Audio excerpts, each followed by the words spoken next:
When this does eventually, and I think you said you believe it'll be 2026 when Diddy's case goes to trial. When it eventually does, who do you feel could or couldn't testify? Do you have any thoughts? Huh. Well, Little Rod said he have a whole bunch of footage, right? Trust me, that footage is going to be dissected. Already is in the government's possession, being dissected. Now, I'll tell some people that I would be scared for.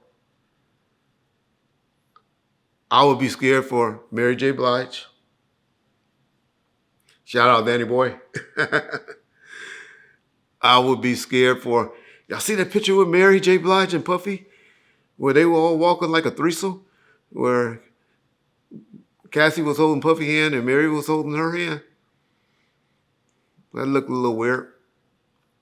But females does that at parties and stuff. Trying not to lose each other. They hold each other hand.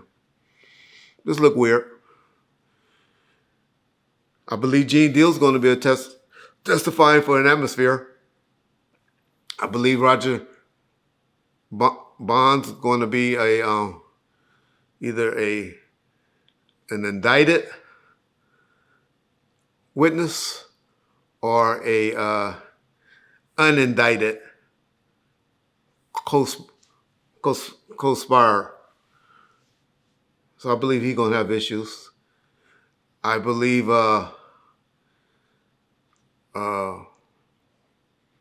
Mark Curry is going to definitely be a witness. I believe all of the victims or the people that file lawsuits going to be witnesses or victims.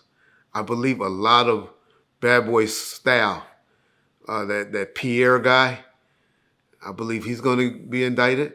I believe Aaron All going to be indicted. Who else been named in a lawsuit? I believe a lot of staff members are going to be indicted and going to be arrested. They may get out.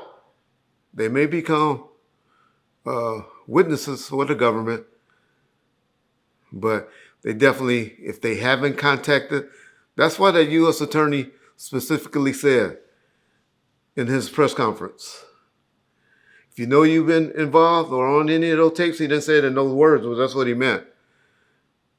If you know you were involved, contact us immediately before we contact you. When they say that, they're telling you, come talk to us. If not, we're going to come talk to you. And when they come and talk to you, they're going to put you in some cuffs and set you in a cell. Now, a lot of times they just want to use you to get those 4 or 5 main people. But they coming. Jake the jeweler, he's going to be talked to. He may be picked up. It's going to be a lot of people that we don't know, we haven't heard of, that's going to be getting arrested. I don't believe, like a lot of y'all believe, that guy from Nike and all of that. You know, I know Warner Music had a big shakeup. They had some people that got laid off and fired and all of that. That everybody been making allegations and assumptions about. Kevin Lyle's thing might have been bad timing. Who knows? But he was close to Russell Simmons and Leor. So it's going to be interesting to see. Hope my girl Cap don't be involved in this, but I'm sure she's some type of witness. Capricorn, Clark.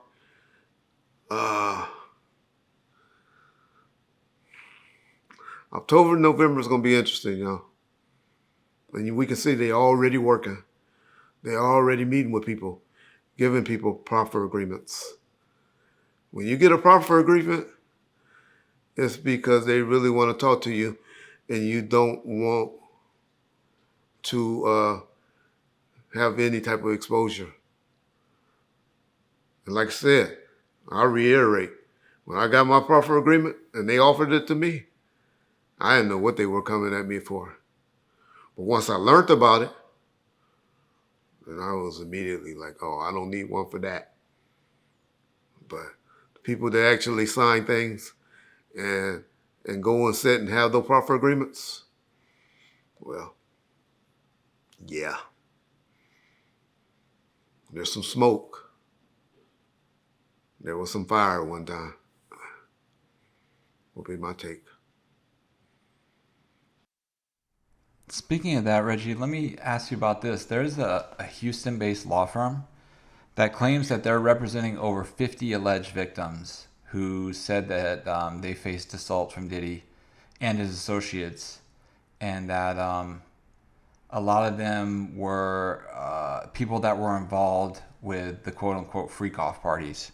What are your thoughts when you hear that there's a law firm that claims they have over 50 alleged victims? It's gonna be everybody gonna be coming out. Everybody gonna be coming out of the woodworks. I told y'all back in December when he settled that $30 million lawsuit, worst mistake of his life. Whoever advised him to do that, I don't get why. Because now everybody figure, shit, I'm gonna make this claim. Let's see what happened if he paying out this quick. And that's how attorneys thinking. That attorney get a third of every one of those different victims. That would be their only practice. It was to sue Diddy. And so I know a lot of people always, and I'm always saying the attorneys and all of that, and Diddy's gonna go broke. Well, that's why Diddy's gonna go broke, y'all. Diddy's gonna go broke because of all of these different settlements that he's gonna have to make, and because he's gonna be trying to silence people. His attorney is gonna be going, his boy is gonna be going to him and saying, hey, stop participating with the U.S. government. You ain't gotta say nothing. We're gonna settle this case with you. Here's $5 or $10 million. Go away. That's what they're doing. If he got any people that's working for him, that's how they coming at him right now. We ain't saying, don't, but we saying that. We'll make this happen. And think about it. Think about it. Would you do it? Would you go away right now for $5 million? $10 million for something that happened 10, 15, 20 years ago? I don't know. I bet you they would, though. So, all the others, he got $200, $300 million. He ain't going broke. He ain't going broke. Trust me. A man will spend their last dollar for their freedom. Ask Michael Harrio. Peace.